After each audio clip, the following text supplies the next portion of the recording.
tout le monde! J'espère que vous allez bien. Moi je suis malade donc excusez-moi si j'ai la voix qui déraille de temps en temps. Normalement c'est la fin mais je tousse encore un petit peu. Aujourd'hui c'est une vidéo assez spéciale parce que c'est un sujet qui touche pas mal de femmes mais très peu l'abordent. Et comme ça m'affecte beaucoup en ce moment, je me suis dit pourquoi pas en faire une vidéo et peut-être essayer d'aider certaines d'entre vous. Comme vous l'avez deviné en cliquant sur cette vidéo, on va parler de l'acné hormonal. Vous pouvez voir comparé aux dernières vidéos que ma peau va pas très bien en ce moment et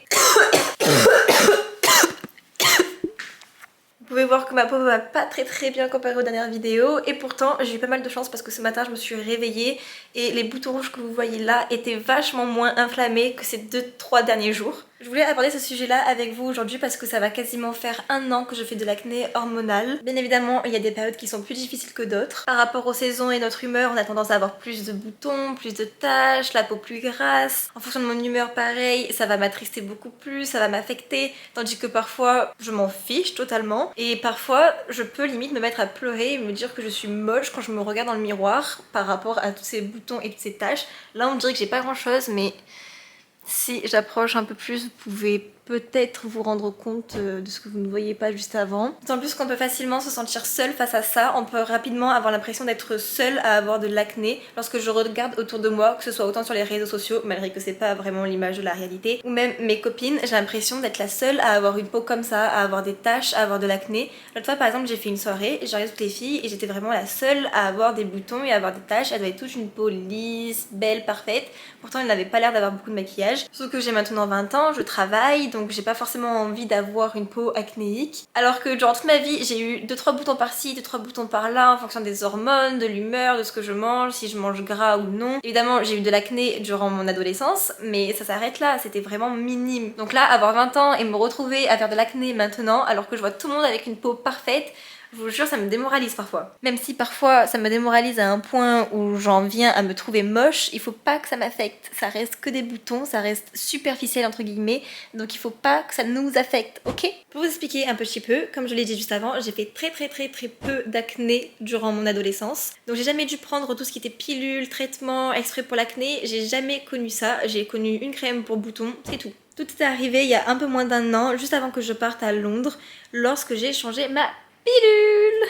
Ah, la pilule, c'est vraiment notre ennemi premier à nous les filles. Donc pour vous expliquer en bref au niveau de ma pilule, lorsque j'étais plus jeune, j'ai commencé à prendre ma pilule parce que j'avais énormément mal au ventre, j'avais des douleurs énormissimes à tel point que j'étais allongée par terre dans les toilettes sans savoir si je devais vomir ou tomber dans les pommes lorsque j'allais avoir mes règles, j'étais vraiment dans le mal.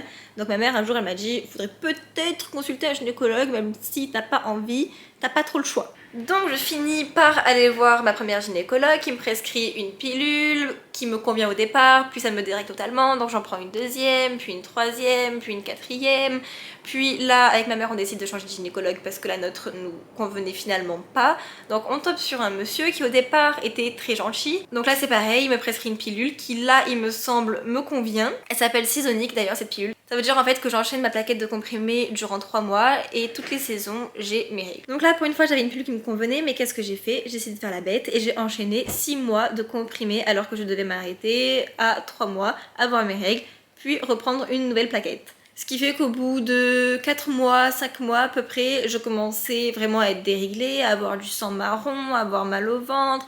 Bref, je prends rendez-vous chez le gynécologue qui me change de pilule, il m'en prescrit encore une autre qui me convient pas. Ensuite, j'avais des maux de tête à cause des pilules, donc là ça restreint le nombre de pilules qu'on peut me prescrire. Puis à partir de là, ça a été la cata. Bref, là, le rituel, il me prescrit encore une pilule, je la teste, ça ne fonctionne pas, j'en reteste encore une autre et encore une autre. Et là, je tombe sur cette fameuse pilule qui a tout déclenché, qui a tout détruit, qui a provoqué la misère.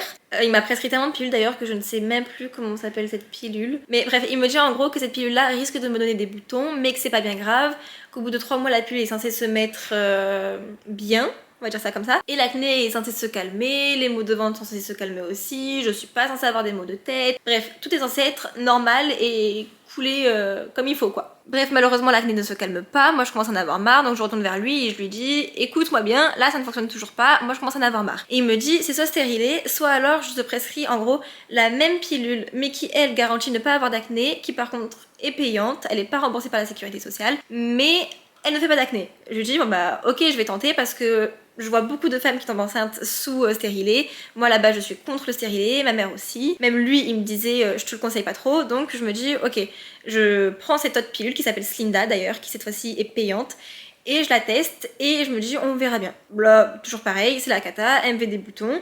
Donc je retourne encore le voir et je dis écoute là, tu me fais payer une pilule qui coûte super cher, qui est censée m'arrêter les boutons, m'arrêter l'acné, au final ça ne change rien, donc prescris-moi autre chose quoi. Et je lui reparle de cette fameuse pilule là qui s'appelle Seasonic et je lui dis c'est moi qui ai fait une bêtise, represcris-la moi, il me la faut, elle fonctionnait super bien, tout était super bien. Parce qu'un autre point à savoir, c'est qu'avec la pilule, hormis les boutons et les maux de tête, j'avais plein d'autres effets secondaires, ça veut dire que j'avais mal au ventre, j'avais plus du tout de libido, j'avais plus rien, c'était le néant quoi, c'était la cata sur tous les points. Donc je lui ai dit, avec Seasonic, tout fonctionnait super bien, represcris-la moi. Et là il me dit, non, vu que vous avez des maux de tête, il faut pas... Et là il veut pas, il est fermé, il me dit, non, je ne te la prescris pas, t'as des maux de tête, donc ça veut dire qu'elle te correspond pas. Sachant qu'un autre point là auquel je viens de penser, c'est que je n'ai jamais fait de prise de sang avec lui, alors que normalement il faut faire des prises de sang pour savoir si la pilule te convient, et j'en ai jamais faite, ou alors je m'en souviens pas, mais je crois n'en avoir jamais faite de prise de sang avec lui. Donc bref, là il était totalement fermé, et il me tient un autre discours, ça veut dire qu'il me dit en gros, tu gardes cette pilule là et tu te tais, malgré qu'elle te fasse des boutons, genre c'est comme ça, tu acquiesces, ou alors je te prescris le stérilet. Et je lui dis, mais le stérilet vous m'avez déconseillé de le mettre, donc je ne le veux pas. Et il me dit non, le stérilet fonctionnera très très bien. Bon, je sais pas trop ce qu'il me raconte, mais là il me dit tout un autre discours comparé au dernier rendez-vous que j'avais avec lui. Donc j'ai fini par couper court. J'ai arrêté la pilule le temps que je partais à New York. Là je suis rentrée, donc je suis allée voir un autre gynécologue qui m'a prescrit encore une autre pilule que je dois tester pendant 3 mois et qui s'appelle Lilougé. Apparemment c'est la pilule la moins dosée au niveau des hormones et qui normalement devrait ne pas me faire de boutons. Et même si ça me fait mal au ventre, moi je me suis dit c'est pas grave. J'ai mal au ventre, c'est pas grave, maintenant je sais ce que c'est d'avoir mal au ventre lorsqu'on a ses règles. Tant pis pour moi, je préfère avoir mal au ventre plutôt qu'avoir des boutons. Donc là ça fait 2 semaines que je teste ma pilule et j'ai des boutons qui apparaissent par-ci par-là. Le problème c'est qu'en fait ce sont des boutons blancs qui ensuite se transforment en boutons rouges et qui restent sous la peau comme celui-ci par exemple, qui est quasiment plat, je le sens à peine, et qui me font des taches. Et je n'arrive pas à me débarrasser ni des boutons ni des taches. Donc ça commence un peu à me taper sur le système. Et j'espère vraiment qu'au bout de 1 mois ou 2 et même plus, ça va finir par rentrer dans l'ordre. Là en fait j'ai tout aggravé parce que j'en avais tellement marre de voir tous ces boutons qui me faisaient après des taches, des boutons rouges, et c'était douloureux en plus il y a quelques jours. Du coup j'ai tout pris, j'ai tout explosé et c'est ce qu'il faut pas faire et je le sais. Mais en fait j'avais la rage, donc j'ai pris ma peau et j'en ai fait n'importe quoi. Bref, ça c'était la petite histoire pour que vous en sachiez un petit peu plus sur moi et sur mon histoire et sur mon acné et que vous vous sentiez aussi un petit peu moins seule. Maintenant je voulais vous donner mes petits tips, mes petits conseils, ce que je fais un peu tous les jours pour essayer de calmer ça, et j'ai l'impression que ça fonctionne un petit peu là. J'ai ici, c'était une tache à la base, je ne sais pas pourquoi, j'ai l'impression que mon vaisseau sanguin s'est explosé, mais je voulais quand même vous donner mes petits conseils. La première chose très importante à savoir, c'est bien évidemment l'hygiène, c'est pour ça qu'on est dans ma salle de bain. D'ailleurs j'espère que vous n'entendez pas la VMC en arrière-plan. Bien évidemment il faut adopter une bonne hygiène et une bonne routine beauté, sinon votre peau ne pourra jamais s'arranger. Première chose, lorsqu'on parle d'hygiène au niveau des boutons, de la peau, que vous ayez de l'acné hormonal, que vous n'en ayez pas, que vous ayez la puberté, que vous ayez peu importe sur votre visage, c'est la serviette spéciale visage. Vous ne pouvez pas vous sécher votre visage avec votre serviette pour le corps, c'est pas possible. Vous pouvez pas vous essuyer les parties intimes et ensuite prendre cette partie-là et frotter sur votre visage, c'est pas possible. Les bactéries, c'est pas possible. La deuxième chose très importante, ça va être votre routine skincare, mais cette fois-ci je ne vous parle pas d'une routine skincare qui fait ça de long. Ça ne sert à rien d'avoir 15 000 produits sur votre peau, c'est inutile. L'acné hormonal ou même l'acné tout court, c'est les hormones, c'est ce qu'il y a à l'intérieur de vous. Donc le plus important ça va être votre humeur, l'intérieur de vous qui devra être sain, donc par rapport à ce que vous mangez, ce que vous buvez, mais ça on verra juste après. Évidemment que ce que vous appliquez sur la peau ça peut aider, mais c'est pas ça qui va vraiment changer votre peau non plus. Première erreur à ne pas faire lors de votre skincare, c'est utiliser de l'eau micellaire. J'utilisais de l'eau micellaire absolument tout le temps, mais apparemment c'est très mauvais pour la peau, c'est inflammatoire. Donc si vous voulez vous nettoyer juste les yeux avec, mais vous n'avez pas frotté sur tout le visage. Moi j'utilise encore parfois l'eau micellaire juste pour les yeux, pour le mascara, parce que je crains en fait mettre de l'huile ou vous savez les baumes Caudalie pour démaquiller. Donc j'utilise encore mon eau micellaire uniquement pour les yeux, mais avant lorsque je me démaquillais je frottais un peu partout. Mais non, si vous utilisez du fond de teint, vous démaquillez avec autre chose que de l'eau micellaire parce que c'est inflammatoire. obligatoire. À la place, je vous conseille d'alterner avec une huile démaquillante ou alors un baume Caudalie. Je ne sais pas si je l'ai là. Je ne l'ai pas ici, mais c'est le baume qui a tourné sur TikTok, qui a tourné sur Instagram. Donc si vous écrivez baume démaquillant Caudalie, je peux vous assurer que vous le trouverez partout. Il n'y a pas d'ailleurs que Caudalie qui a fait ce baume là. Vous pouvez le trouver chez Sephora ou partout ailleurs, chez d'autres marques. Donc plus d'eau micellaire, mais plutôt une huile ou un baume démaquillant. Ensuite, ce que j'ai fait cette semaine, qui a peut-être aidé d'ailleurs à réduire l'inflammation, c'est utiliser un tonique, un toner ou une lotion. Parce que comme je vous l'ai dit juste avant, j'ai tellement percé ma peau, je l'ai tellement agressée que du coup ma peau était sèche et pas du tout agréable. Du coup il a fallu que j'essaie de l'hydrater encore plus et surtout que j'essaie de réparer la barrière cutanée que j'ai fragilisée. Sachez que je ne suis absolument pas dermatologue ou quoi que ce soit, juste je vous donne les tips qui pour l'instant ont l'air de fonctionner un minimum sur moi, mais c'est absolument pas obligatoire et c'est pas ça pour toutes les peaux non plus. Le produit qui marche le plus pour moi ces derniers temps, c'est celui-ci, c'est le Needly. C'est en fait des toner pads, ça veut dire que c'est des cotons tout simplement imbibés de toner qui viennent exfolier tout en douceur votre peau et je peux vous assurer que ça fait un bien de fou lorsque vous avez la peau qui est agressée comme moi là ces derniers jours où elle était sèche, c'est frais, ça fait du bien, c'est pas agressif. De toute façon si c'est agressif vous le saurez immédiatement, ça fera des taches rouges, ça va vous brûler la peau, tandis que moi ça ne me fait rien de tout ça, donc franchement je vous le conseille et j'ai même l'impression que c'est ça qui a vachement aidé à diminuer et faire partir quelques boutons parce que là je vous parle ils sont tout rouges mais il y a quelques jours ils étaient encore blancs. Par exemple celui-ci il était blanc, maintenant non. Et j'ai lu beaucoup de bien sur ce produit là donc si vous hésitez, bah foncez, prenez-le. Ensuite si vous recherchez plutôt une lotion tonique hydratante, je vous conseille celle-ci. Alors moi je la mets pas trop parce que ces derniers temps je trouve que j'ai la peau de plus en plus grasse donc je préfère ne pas la mettre. Mais si jamais vous manquez beaucoup d'hydratation, celle-ci elle est super. Ensuite le dernier produit c'est celui-ci, c'est le toner exfoliant de chez Paula Choice à l'acide salicylique et avec 2% de BHA. Alors il y a plein de choses très importantes à savoir sur celui-ci parce qu'au départ je l'utilisais très mal. Premièrement, comme ce qui est écrit derrière, je sais pas si vous pouvez voir, il y a écrit numéro 3. Premièrement, vous lavez votre visage. Deuxièmement, vous passez une lotion pour enlever tout le calcaire. Et enfin vient l'exfoliant. Et un truc que je ne savais absolument pas au départ que je l'utilisais, ce n'est pas matin, soir, tous les jours. C'est ultra agressif pour la peau et j'ai peut-être abîmé ma peau aussi à cause de ce produit là. Mais là, je l'utilise peut-être 2-3 fois par semaine et le soir, surtout le soir, ce qui est très important parce qu'après le lendemain matin, il faut protéger avec la crème solaire. Bon, ça c'est tous les jours, mais on y reviendra après. Avant, je mettais la dose et matin, soir, c'était abominable. Donc, si vous l'utilisez, c'est uniquement le soir et 2-3 fois par semaine. Après, ils disent sur le site Paula Choice que vous pouvez augmenter petit à petit, mais lorsque c'est nouveau, lorsque vous n'avez jamais utilisé ce produit-là, c'est petite dose par petite dose, petit à petit, et on augmente progressivement. D'après les réseaux, il est incroyable. Là, du coup, ça fait pas très longtemps que je l'utilise correctement, donc je ne pourrais pas vraiment vous dire s'il est réellement incroyable ou pas. Tout ce que je peux vous dire, c'est que il a l'air de faire son effet. Je n'en suis pas non plus certaine, mais il est agréable sur la peau et je vous redirai des nouvelles plus tard. Donc le matin j'ai arrêté de me nettoyer la peau parce que je voyais beaucoup sur TikTok des gens qui disaient il faut se nettoyer la peau, d'autres qui disaient que non, là qui disaient si t'as la peau grasse c'est important, si t'as pas la peau grasse, t'as la peau sèche, desséchée, moi j'ai la peau pas sèche mais plutôt desséchée, bah, ça va trop l'agresser. Donc ce que je fais là c'est que j'essaie de juste rincer, ensuite je prends à l'eau chaude par contre pour enlever le gras, ensuite je prends mon toner pad que je vous ai montré, je nettoie un petit peu ma peau avec, j'enlève un petit peu le gras, les petites impuretés qui ont pu se déposer durant la nuit mais en général il n'y en a pas beaucoup. Et ensuite je mets ce sérum là de chez Aromazone à base de niacinamide, cuivre et zinc car j'ai vu sur internet que le zinc était très bon pour la peau. Ce serait bien aussi de faire des petites cures mais seulement j'ai pas vraiment eu le temps d'aller en pharmacie et j'ai vu sur le site Aromazone qu'ils n'en proposaient pas. Donc malheureusement je reste au sérum. Ensuite ça c'est pour toutes sortes d'acné et même quotidiennement j'ai envie de dire, c'est utiliser une crème non comédogène hydratante.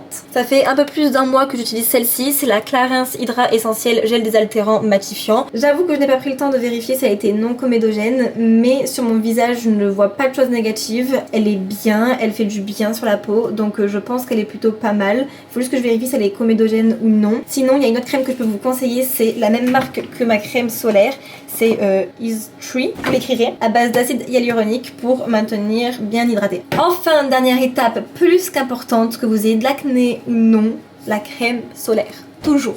Qu'il fasse moche ou qu'il fasse beau, crème solaire. C'est très important. Surtout si vous avez de l'acné, si vous avez des taches, si vous ne voulez pas que ça s'accentue, il faut absolument mettre de la crème solaire. Ça va protéger votre barrière cutanée. Ça peut, selon les crèmes solaires que vous prenez, hydrater aussi la peau. Moi, c'est du coup la crème solaire Is Tree. is Tree, je sais pas comment ça se prononce, à base d'eau et d'acide hyaluronique avec un SPF 50. C'est la seule crème solaire que j'ai pu tester pour le visage et c'est la seule qui ne me fait pas non plus de marque blanche, elle ne me donne pas la peau grasse. Elle est très bien et j'ai même pu l'utiliser en été et elle est très bien, donc je peux vous la conseiller si vous voulez. Donc ça, on n'oublie pas, c'est le plus important pour éviter toutes les cicatrices et les taches. Même si j'ai des taches, c'est pas pour autant qu'il ne faut pas l'utiliser et qu'on va dire non, elle raconte n'importe quoi. Non, c'est très important. Mais il faut aussi savoir faire la part des choses, c'est pas parce que j'utilise une crème solaire que forcément je vais avoir zéro tache. Autre point très important, si vous me suivez, vous savez très bien où je suis. Ou même si vous ne me suivez pas parce que vous savez reconnaître un frigo, c'est l'alimentation. L'alimentation, comme je vous l'ai dit tout à l'heure, c'est ce qui va tout faire sur votre peau, que vous ayez une peau à tendance acnéique ou non. Vous allez voir que si vous mangez du saucisson, le lendemain, vous aurez probablement un petit bouton blanc qui va pousser par-ci par-là. Donc c'est très important de manger non inflammatoire. Ce qui veut dire que vous éliminez le sucre, le gras, le lait, tout ça, c'est ciao. Ça n'existe plus. Ce qu'il faut privilégier, c'est surtout les légumes, les légumineuses et les fruits qui ont beaucoup de vitamines. Aussi, ce que je vous disais tout à l'heure, vous pouvez faire des cures en fer et en zinc. Principalement le zinc, je crois que c'est encore mieux pour la peau. Donc il faudrait que j'aille en pharmacie pour en acheter. Et au niveau du fer, vous pouvez aussi les prendre en complément, mais vous pouvez beaucoup plus facilement les trouver dans la viande rouge, les lentilles. Vous pouvez regarder sur internet de toute façon et ils vous diront dans quoi trouver du fer. Bien sûr, il faut éviter les fast-foods qui sont extrêmement salés et gras. Ça va de soi. Ensuite, dans l'alimentation, ce qui est important, c'est les boissons. Pareil, boissons gazeuses, boissons sucrées, c'est ciao, next, à la porte, ok? Privilégiez l'eau. Voilà, il faut boire beaucoup d'eau. Et ce que je fais aussi, bon, il y a un petit peu de sucre du coup, c'est que je me fais du thé vert. Depuis ma vidéo d'ailleurs, où je mange comme une japonaise pendant 24 heures, depuis, j'adore le thé. Voilà, alors le thé nature c'est un non, mais le thé un peu froid et avec un petit peu de sirop de pêche, j'en mets vraiment pas beaucoup et à chaque fois que je me fais du thé j'essaie de diminuer petit à petit parce qu'au départ je mettais genre une dose comme ça de sirop pour genre ça de thé, donc j'essaie de diminuer petit à petit, mais le thé vert c'est très bon pour l'estomac, pour l'intestin, pour la digestion, pour tout et c'est anti-inflammatoire, ça il ne faut pas l'oublier. Un autre point important, mais ça j'ai envie de dire on n'y est pas pour grand chose non plus, c'est qu'il faut absolument réduire le stress et rééquilibrer nos hormones. Donc si c'est dû à la pilule, c'est très compliqué, mais il faut savoir pourquoi est-ce qu'on a ce dérèglement hormonal là. Donc moi j'ai su le trouver, c'est par rapport à la pilule, mais vous, il faut vraiment que vous vous posez et vous dites à partir de quand j'ai commencé à avoir de l'acné. Est-ce que c'est dû à l'acné hormonal? Est-ce que c'est dû aux hormones? Est-ce que c'est dû à autre chose? Est-ce que ça fait 2 semaines? Est-ce que ça fait beaucoup de temps? Bref, posez-vous les bonnes questions et réfléchissez à pourquoi est-ce que vous avez de l'acné, comment est-ce qu'il est manifesté et il faut essayer que tout rentre dans l'ordre petit à petit. Donc c'est pour ça qu'entre toutes les pilules que j'ai pu tester, là j'en teste encore une nouvelle, j'ai arrêté la pilule.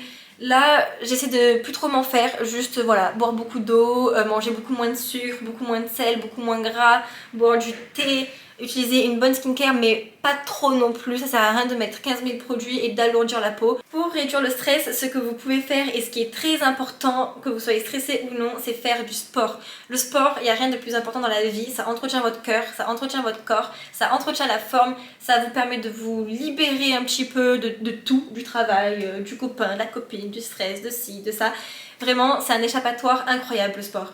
Je sais pas si je l'ai déjà dit et je crois pas, et il y a très peu de personnes qui sont au courant de ça, mais j'ai fait énormément de sport lorsque j'étais plus jeune, j'en ai fait pendant très longtemps. Là j'ai arrêté il y a à peu près 5 ans à cause des problèmes de dos, puis c'était le moment du bac, donc en fait il fallait que je fasse un choix parce que là où je faisais du sport c'était à 1 heure de bus de chez moi, donc je rentrais super tard et c'était l'année du bac, donc il fallait faire un choix.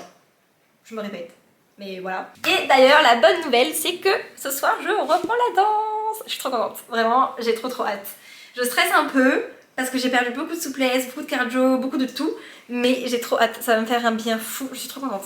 Donc voilà, c'est tout ce que j'avais à vous dire. J'espère que ça vous fera du bien d'entendre tout ça, j'espère que vous vous sentez maintenant moins seule. Ce soir je vais reprendre la danse, comme ça va me permettre aussi d'avoir un petit échappatoire et de me sentir un petit peu mieux. Parce que le sport ça fait toujours du bien de toute façon. Si vous avez des petits tips, n'hésitez pas à les mettre en commentaire, comme ça... Oh! J'ai oublié quelque chose d'important, mais si jamais vous voyez que c'est trop enflé et que ça fait trop mal et que c'est trop inflammé, vous pouvez prendre un glaçon, le mettre dans une serviette ou dans un gant et masser un petit peu votre visage avec. Le froid, ça dégonflera un petit peu les boutons. C'est ce que j'ai fait d'ailleurs et ça m'a vachement dégonflé, celui-ci et lui qui était énorme, qui me faisait excessivement mal. J'espère que cette vidéo vous aura plu. N'hésitez pas à me dire ce que vous en avez pensé en commentaire, à donner tous vos tips, à vous abonner à ma chaîne ainsi qu'à mes réseaux sociaux, mon Instagram et mon TikTok. Et on se dit à la semaine prochaine. Bisous!